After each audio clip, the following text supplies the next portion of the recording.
DD किसान, बदलते भारत की शान।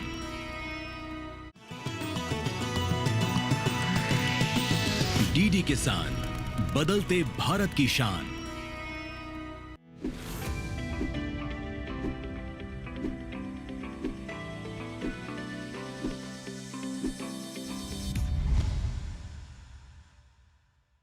नमस्कार, स्वागत है आपका सरकार आपके साथ में। मैं हूं अंजू सिंह। सरकार आपके साथ, आप किसानों का अपना कार्यक्रम, जिसमें हम आपको बताते हैं कि सरकार आपके विकास के लिए किस तरह से अलग अलग योजनाओं पर काम कर रही है। और ऐसी ही एक बहुत ही महत्वपूर्ण योजना है राष्ट्रीय कृषि विकास योजना, जो कि एक अम्ब्रेला योजना है, ताकि कृषि के क्षेत्र के तमाम घटकों का विकास हो सके, किसान सशक्त हो सके, आर्थिक उनका विकास हो, उनमें आत्मविश्वास बढ़े और विकास की धारा में और बेहतर तरीके से वो जुड़ सकें, अपना योगदान दे सकें, युवाओं को जोड़ा जा सके। तो कैसे ये योजना काम करती है और कैसे आप किसानों का इससे विकास हो सकता है, कैसे आपकी आय में वृद्धि हो सकती है, आइए जानते हैं योजना के सार में।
को लचीलापन प्रदान करने के लिए उठाया है। इसके अलावा हम सभी जानते हैं कि जलवायु परिवर्तन की समस्या कृषि क्षेत्र को बहुत अधिक प्रभावित कर रही है। सरकार को लगता है कि इन योजनाओं को एक जगह लाने से कृषि की उभरती हुई चुनौतियों पर ध्यान केंद्रित किया जा सकेगा।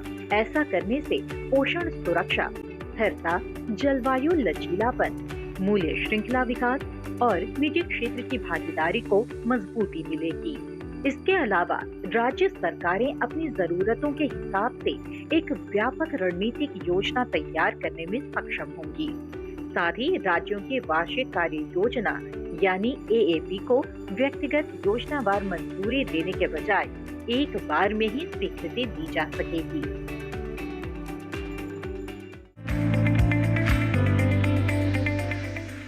तो ये था योजना का सार। इसी के साथ ही यहाँ वक्त एक छोटे से ब्रेक का, कहीं मत जाइएगा, देखते हैं सरकार आपके साथ। राजस्थान के बीकानेर में पहुंच गए हैं और बीकानेर के बेनीसर गांव में आज हम यहाँ पर बात करेंगे राष्ट्रीय खाद्य सुरक्षा मिशन पर। खेती में आप क्या क्या करते हैं? खेती में मूंगफली बिजाई करता हूँ और ग्वार, मोठ, बाजरा ये सारा कुछ बीजता हूँ। इसके अलावा मैं ग्राउंडनट की सीड में इन्वेस्ट करता हूँ। मैं प्राइवेट फर्म है उसके साथ मिलकर काम करता हूँ। इनकम ज़्यादा है यदि टेक्निकल तरीके से की जाए खेती। एससीसी वाली योजना चलाई ना, वो बहुत बेस्ट योजना चलाई। राजस्थान से देखिए राष्ट्रीय खाद्य सुरक्षा मिशन पर कार्यक्रम चौपाल चर्चा 9 दिसंबर सोमवार सुबह 9 बजे, पुनः प्रसारण रात 9:30 पर, सिर्फ दूरदर्शन किसान पर।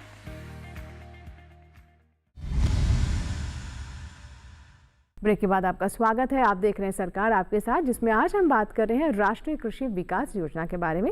चलिए बात करते हैं हमारे आज के एक्सपर्ट से। हमारे साथ डॉक्टर आकृति शर्मा जी हैं। मैम, स्वागत है आपका। सरकार आपके साथ में। आप वरिष्ठ वैज्ञानिक हैं, CEO पूसा कृषि भारतीय कृषि अनुसंधान संस्थान नई दिल्ली। तो जैसा कि आज हम बात कर रहे हैं कैसे कृषि के क्षेत्र का और बेहतर तरीके से विकास हो सकता है, और ये योजना अगर हम एक तरीके से कहें कि एक बड़े आयाम की योजना है, एक अम्ब्रेला योजना है, तो शायद गलत नहीं होगा, क्योंकि चहुमुखी विकास हो कृषि के क्षेत्र का, किसानों का, इसका प्रयत्न, इन तमाम बातों को का समावेश है ये योजना। तो मैम किस तरीके से समझे कि ये एक राष्ट्रीय कृषि विकास योजना, क्योंकि कृषि का क्षेत्र बहुत बड़ा है, इससे जुड़े हुए बहुत सारे घटक हैं, और उन सभी घटकों को कैसे ये योजना अपने आप में समेट रही है? धन्यवाद मुझे यहाँ पर बुलाने के लिए। और राष्ट्रीय कृषि विकास योजना एक बहुत बड़ी परियोजना है जो department of agriculture and farmers welfare चलाता है भारत में।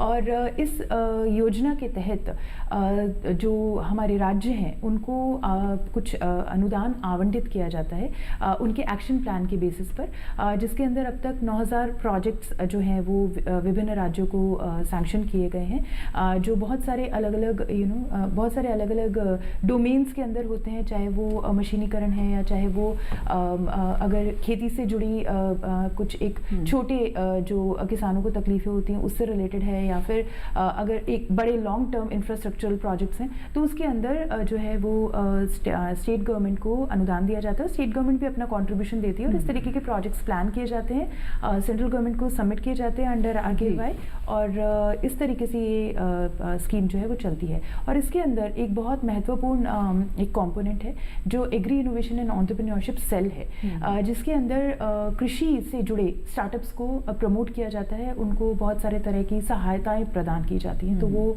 एक इम्पैक्टफुल कंपोनेंट इस पर्टिकुलर स्कीम का है। जी बिल्कुल। तो जैसे कि आपने बताया कि हर तरह से विकास हो कृषि के क्षेत्र का, और जब आप ऐसी योजनाओं पर काम करेंगे जो एक तरह से हम कॉम्प्रिहेंसिव कहें, जिसकी अप्रोच काफ़ी कॉम्प्रिहेंसिव है, तो वो घटक, वो क्षेत्र भी अछूते नहीं रह जाएंगे जिन पर आमतौर पर ध्यान नहीं जाता है, या फिर किसी योजना के अंतर्गत पूरी तरीके से वो कवर नहीं है। चाहे किसानों को सशक्त करने की बात हो, उनमें टेक्निकल नो हाउ को बढ़ाना हो, या फिर उनकी आय में वृद्धि करना हो, इन सभी बातों का इसमें ध्यान दिया गया है। जैसे कि हमें आकृति जी बता रही कि एग्री स्टार्टअप एक तरीके से इसका कंपोनेंट है। तो एग्री स्टार्टअप जैसे आपने बताया, वो कैसे किसानों को मिल सकता है, किसानों को इससे कैसे जोड़ा जा सकता है, और ख़ास तौर पर एक ये भी प्रयास किया जा रहा है कि जो आज का युवा है, जो अपने गांव में ही रहना चाहता है और कृषि से भी जुड़ा रहे और आय भी उसे हो, वो एक सशक्त युवा के तौर पर देश का प्रतिनिधित्व करे, अपने गांव का प्रतिनिधित्व करे। तो उसमें किस तरीके से आप अपने इस डिपार्टमेंट की भूमिका देखते हैं? बहुत अच्छा प्रश्न है ये, और बहुत ही ज़रूरी भी है अभी फ़िलहाल इस सवाल का जवाब देना, क्योंकि युवा जैसे कि हम जानते हैं माइग्रेट कर रहे हैं। तो उस माइग्रेशन को रूरल एरिया से अर्बन एरिया की तरफ रोकने के लिए किस तरीके से ये योजना अपनी पहल करती है, महत्वपूर्ण कदम उठाती है। तो एक फैक्ट मैं इसमें अंजू जी आपको बताना चाहूँगी कि इस पर्टिकुलर योजना के अंदर जो हमारा इनोवेशन का कॉम्पोनेंट है, उसके अंदर 1800 स्टार्टअप्स को 200 करोड़ का अनुदान दिया गया है, और उन 1800 स्टार्टअप्स के द्वारा 70 लाख किसान लाभान्वित हुए हैं। तो ये एक फैक्ट जो हमने एक स्टडी करी थी इस पर्टिकुलर योजना की, तो उसके द्वारा ये आंकड़े हमारे सामने आए हैं। और वो 70 लाख लोग अलग अलग तरीक़ों से वो फार्मर्स इन स्टार्टअप से जुड़े हैं। कहीं पर स्टार्टअप्स की जो नई तकनीकें हैं उनका डिप्लॉयमेंट उन फार्मर्स के फील्ड में हो रहा है, चाहे वो प्रिसीजन एग्रीकल्चर से रिलेटेड टेक्नोलॉजीज़ हैं, ड्रोन से स्प्रेइंग करा रहे हैं, या फिर रिमोट सेंसिंग से पता लगा रहे हैं कि किस तरीके की मिट्टी की उर्वरकता है या मिट्टी की कॉम्पोजिशन है करंटली, या फिर रिसोर्सेज को किस तरीके से ऑटोमेशन से जोड़ा जाए ताकि पानी जो है वो बेकार ना बहे और पानी का सही तरीके से उपयोग किया जा सके। तो ऐसी बहुत सारी तकनीकें हैं जो कृषि में लागत को कम करना और प्रॉफिटेबिलिटी को बढ़ाने के ऊपर फोकस करती हैं।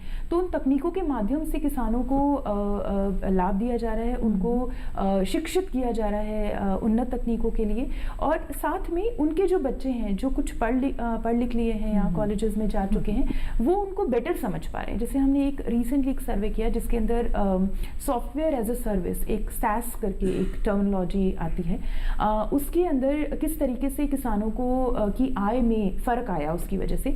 तो हमने देखा कि स्टार्टअप्स के जो प्लेटफॉर्म्स हैं उन पर किसानों ने जब आलू बेचे और मार्केट में जो प्राइसेस आलू की थी उससे 1.68 रुपये प्रति किलो आलू की प्राइसेस में बढ़ावा प्लेटफॉर्म्स के थ्रू किसानों को दिया गया और साथ में ट्रांसपोर्टेशन की सुविधा दी गई। लेकिन वो क्या है, उसमें एक टेक का एलिमेंट है जहाँ पर ये युवा जो किसानों के जो युवा किसान हैं या वो बच्चे जो वहाँ पर अभी आगे अपना भविष्य शायद कृषि में नहीं देख रहे हैं, वो जब इनसे जुड़ते हैं तो इन चीज़ों को ज़्यादा अच्छे से समझ पाते हैं और ज़्यादा अच्छे से डाइवर्सिफाइड खेती करके तकनीकों के माध्यम से और अपनी आय को बढ़ा सकते हैं। जी बिल्कुल। तो जैसा कि आपने बताया कि एक हम डाइवर्सिफिकेशन को भी देख रहे हैं कि काफ़ी हमारे प्रधानमंत्री भी इसे प्रमोट करते हैं, और चाहे वो क्रॉप डाइवर्सिफिकेशन हो या फिर कृषि के क्षेत्र में डाइवर्सिफिकेशन की बात करें और नए न्यू ब्लड को इन्फ्यूज़ करना, ये भी एक मकसद है। अब जब हम नई तकनीक और नवाचार की बात करते हैं तो यूथ में इसको लेकर काफ़ी एक्साइटमेंट होता है। जैसे कि आप बता रहे हैं एग्री स्टार्टअप और कृषि स्टार्टअप, उसमें इनोवेशन और साथ ही नई तकनीक का समावेश किस तरीके से किया जाएगा? क्या इसके लिए कोई ट्रेनिंग प्रोग्राम्स हैं, कोई मॉड्यूल्स हैं जो इस योजना के अंतर्गत ही आते हैं और उसे युवाओं को या फिर किसानों को जो भी जिनकी भी इच्छा है उनको जोड़ा जा सके? जी, जो ये पर्टिकुलर योजना है तो ये बहुत सारे इंक्यूबेटर्स के माध्यम से चलाई जाती है, मैं आपको ये बताना चाहूँगी। तो इसमें 29 इंक्यूबेटर्स पूरी कंट्री में काम करते हैं जो 23 राज्यों में लोकेटेड हैं, और वो 29 इंक्यूबेटर्स स्टैब्लिश्ड इंक्यूबेटर्स हैं ऐसी यूनिवर्सिटीज़ में जो या तो कृषि यूनिवर्सिटीज़ हैं या किसी तरीके का उनका कृषि का बैकग्राउंड है, चाहे वो IIT BHU है या फिर IIM काशीपुर है। तो इस तरीके के इंक्यूबेटर्स के पास में वो टेक्निकल सपोर्ट है, या तो वहाँ पर साइंटिस्ट काम करते हैं, प्रोफेसर्स काम करते हैं, उनके पास लैब्स हैं, उनके पास में फार्मर्स के फील्ड्स हैं, स्टूडेंट्स हैं, वो ऑलरेडी उस रिसर्च के एरिया में काम कर रहे हैं, तो उनके पास वो तकनीकी सुविधा अभी उपलब्ध है। अब जब हमारे पास में उद्यमी आते हैं तो वो अपने या तो विचार लेकर आते हैं। इसमें 2 कंपोनेंट्स हैं, जैसे एक तो ये कि जहाँ पर आपके पास में एक प्रोडक्ट रेडी है जिसको हम मिनिमम वायबल प्रोडक्ट या MVP कहते हैं, जिसको आपने बाजार में ले जाने के लिए रेडी है लेकिन अभी तक बाजार में लेके नहीं जा पाए बिकॉज ऑफ कि आपने उसकी पायलटिंग नहीं करी या फिर आपके पास में कोई टेक्निकल वैलिडेशन नहीं है कि जो भी आप कह रहे हैं कि ये प्रोडक्ट ये काम करेगा, वो करने के लिए किसी इंस्टीट्यूट ने, किसी सरकारी संस्था ने उसको वैलिडेट किया है कि हाँ ये सही बात है। तो इस तरीके की कई सारी हर्डल्स हैं जिनकी वजह से बाजार में नहीं जा पा रहे, और एट द सेम टाइम क्योंकि बाजार में जब सामान ले जाना है तो उसको एक लेवल के ऊपर प्रोडक्शन उतना चाहिए होता है, पायलटिंग के लिए भी चाहिए होता है, तो उसके लिए वित्तीय सहायता भी। तो ये 2 प्रकार की सहायता MVP जिसमें 25 लाख रुपए का प्रति स्टार्टअप का अनुदान दिया जाता है। दूसरा ये है कि जिसके अंदर जो छोटे ऐसे इस तरीके के आइडियाज़ हैं या फिर आपने एक प्रूफ ऑफ कॉन्सेप्ट बनाया कि ये XYZ काम करेगा या ऐसी मशीन है जो इस तरीके से हार्वेस्टिंग करेगी और इतना ज़्यादा उसके अंदर यील्ड को जो है ज़्यादा लेकर आ पाएगी, छीजत नहीं होगी, इस तरीके का अगर कुछ बनाया है तो बना नहीं भी है प्रोडक्ट तो हमारी लैब में आकर आप बना सकते हैं। तो इंक्यूबेटर की, हाँ जी, तो इंक्यूबेटर की लैब में आकर बना सकते हैं। इसके अंदर 1 महीने का एक प्रोग्राम भी हम संचालित करते हैं जो सिर्फ पूसा ही नहीं सारे 29 इंक्यूबेटर्स के लिए कॉमन फॉर्मेट है।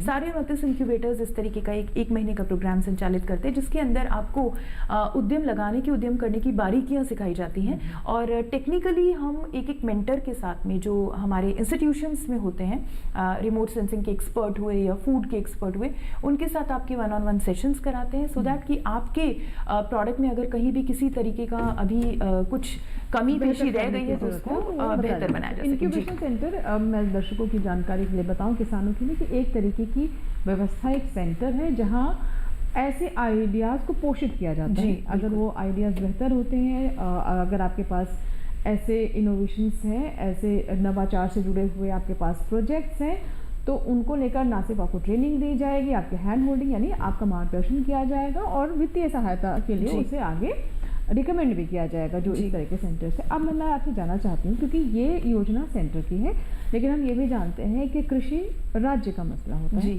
और इसमें भी कुछ शेयर राज्य का है और सेंटर की तरफ से उसमें मदद की जाएगी। अब जब हम इस तरह के इंक्यूबेशन सेंटर और बात करते हैं तो इसमें क्या कुछ शर्तें भी हैं जिनकी पूर्ति होनी आवश्यक है तभी हमारे किसान इसका लाभ ले पाएंगे, या फिर राज्य और केंद्र की अपनी समझ है और अपने एक तरीका है जिसके तहत इसे आगे बढ़ाया जाता है?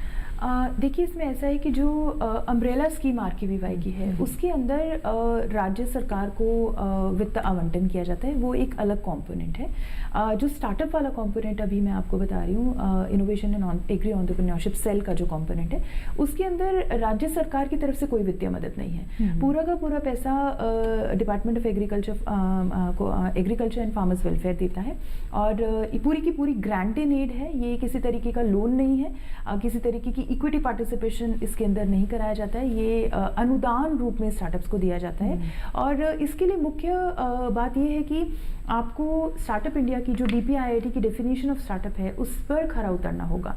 यानी कि नवाचार जिसका एक बहुत बड़ा कंपोनेंट है, लेकिन साथ ही क्योंकि ये कृषि क्षेत्र से रिलेटेड है, तो हम ऐसा समझते हैं कि कृषि में नवाचार को डिफाइन करने के अपने अपने बहुत सारे तरीके हैं, और उन तरीकों में रीजनलिटी एक बहुत बड़ा इंपॉर्टेंट एक पॉइंट निकल कर आता है।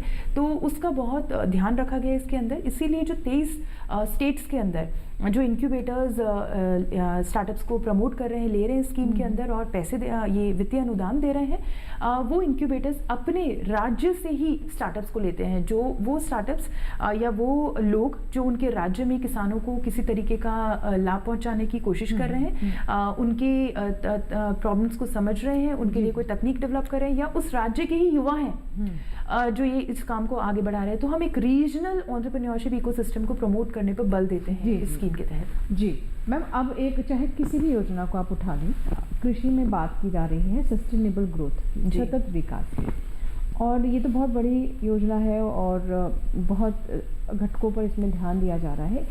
इससे एक सस्टेनेबल ग्रोथ की उम्मीद हम कैसे कर सकते हैं? इस गोल को भी हम अचीव करें, इस उद्देश्य के साथ हम आगे बढ़ सकें, इसका किस तरीके से ध्यान दे सकें?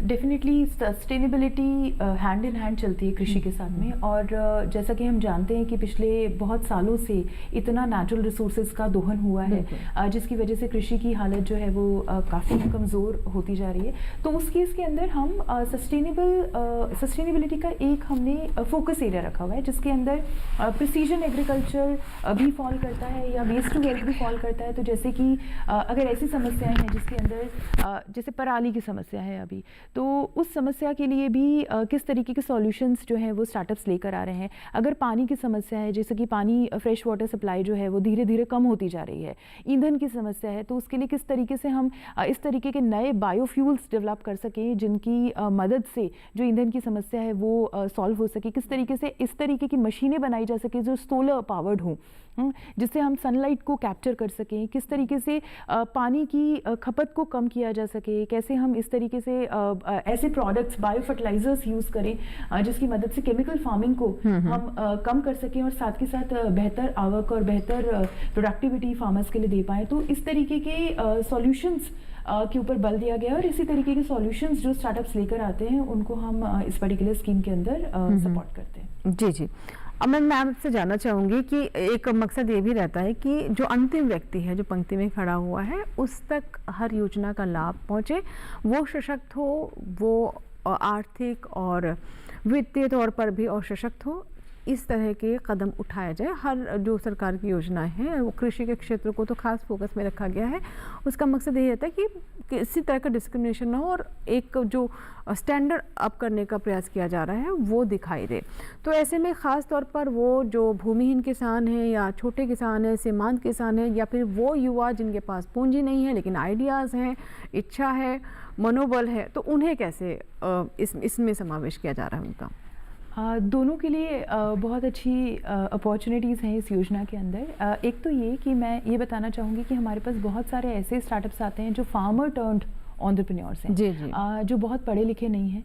उन्होंने अपनी समस्याओं से प्रेरित होकर उनका सॉल्यूशन ढूंढा और प्रोडक्ट्स डेवलप करे, टेक्नोलॉजीज़ डेवलप करी, और उसमें जो कमी पेशी थी उसको पूरा करने के लिए हमारे जैसे पूसा संस्थान है, इस तरीके के इंस्टीट्यूशंस आगे आए इस स्कीम के अंदर में, और हमने उनको वो एक प्रकार का सहयोग, टेक्निकल सहयोग प्रदान किया जिससे प्रोडक्ट्स डेवलप हुए और प्रोडक्ट्स आज मार्केट में है। तो इस तरीके के यदि किन्हीं किसानों के पास में ऐसे आइडियाज़ हैं या इस तरीके का कुछ अगर बेसिक एक फ्रेमवर्क भी डेवलप कर रखा है तो आप उसको लेकर इस स्कीम के अंदर अप्लाई कर सकते हैं। पूसा कृषि में ये स्कीम पर्टिकुलरली 1 अप्रैल को हर साल अनाउंस होती है और 1 महीने के लिए इसकी विंडो खुली रहती है। इसके अलावा आप RKVY की वेबसाइट पर जाकर भी देख सकते हैं, जहाँ पर आपको 29 इंक्यूबेटर्स जो पूरी कंट्री में हैं जो स्कीम को चला रहे हैं उनकी जानकारी मिलेगी। और ऑलमोस्ट हर स्टेट एग्रीकल्चरल यूनिवर्सिटी जो एक स्टेट के अंदर है वो एक स्कीम, इस पर्टिकुलर स्कीम को चला रही है। तो इस तरीके से किसान इसके अंदर आके जुड़ सकते हैं। दूसरी बात यह है कि जिनके पास पूंजी नहीं है, और ये particular grant in aid fund जो मैं आपको बता रही हूँ 25 लाख और 5 लाख का, ये उसी एक वैली ऑफ डेथ तो ये मैम सीड मनी होती है ये? हाँ जी, ये ग्रांट सीड मनी है। जी जी, ये सीड मनी है जो आपको बाजार तक पहुंचाने में हेल्प करती है। और एक बार जब आप बाजार पहुंच जाते हैं तो उसके बाद में आप फिर अपना रेवेन्यू जनरेट करना स्टार्ट कर देते हैं, और फिर उसके बाद में बहुत सारी और फंडिंग के मैकेनिज्म है जो आगे आते हैं। लेकिन इस एक पर्टिकुलर समय पर जहाँ पर या तो आपके पास में एक POC डेवलप्ड है या एक प्रोटोटाइप डेवलप्ड है, एंड तक पहुंचाने के लिए जो पैसा है वो ये स्कीम देती है। जी, तो ये विस्तार से बात प्रधानमंत्री राष्ट्रीय कृषि विकास योजना पर, और हमारे साथ डॉक्टर आकृति शर्मा थी जिन्होंने कई सारे सवालों के जवाब भी दिए। मैम बहुत बहुत शुक्रिया, आप स्टूडियो में आई और सरकार आपके साथ में हमारे दर्शकों को इस योजना के बारे में, खास तौर पर जो कृषि स्टार्टअप हैं उससे कैसे वो जुड़ सकते हैं, उससे कैसे उन्हें लाभ हो सकता है, उसके बारे में विस्तृत जानकारी के लिए बहुत बहुत धन्यवाद। बहुत बहुत धन्यवाद। तो इसी के साथ ही ये था हमारा आज का सरकार आपके साथ, और आज हमने आपको विस्तार से इसके बारे में बताया कि कैसे हमारे किसान हो, युवा हो या फिर कृषि के क्षेत्र के विकास की बात हो, हर पहलू का इसके अंतर्गत ध्यान रखा गया है। अगर आपके कोई सुझाव हैं या फिर आप चाहते हैं किसी और विषय पर भी हम सरकार आपके साथ लेकर आएँ, तो आप इसकी जानकारी हमें दे सकते हैं। आप हमसे संपर्क कर सकते हैं फेसबुक के माध्यम से भी, और आप हमें ईमेल भी कर सकते हैं। हमारा ईमेल आईडी आप नोट कर लें, हमारा ईमेल आईडी है sarkaraapkesath@gmail.com। फेसबुक से जुड़ने के लिए आप फेसबुक पर जाएं, सर्च बॉक्स में सरकार आपके साथ टाइप करें, हमारा पेज खुल जाएगा जिसे आप फॉलो कर सकते हैं। मैसेंजर या फिर वॉल पर सवाल लिखकर आप हमें अपने सुझाव बता सकते हैं, अपने सवाल भी हम तक भेज सकते हैं। इसके अलावा आप हमारे कॉल सेंटर नंबर पर भी कॉल कर सकते हैं। सरकार आपके साथ कार्यक्रम का कॉल सेंटर आप नोट कर लें, 1800-113-060। सोमवार से शनिवार सुबह 6 बजे से रात के 10 बजे के बीच आप इस पर कॉल कर सकते हैं और अपनी बात रिकॉर्ड करवा सकते हैं, जिसे हम कार्यक्रम में शामिल करेंगे। यहाँ लेंगे आपसे सरकार आपके साथ में इजाज़त। अगले अंक में एक और नई योजना के बारे में विस्तार से जानकारी आप तक पहुँचाएंगे। तब तक आप बने रहें दूरदर्शन किसान के साथ। नमस्कार।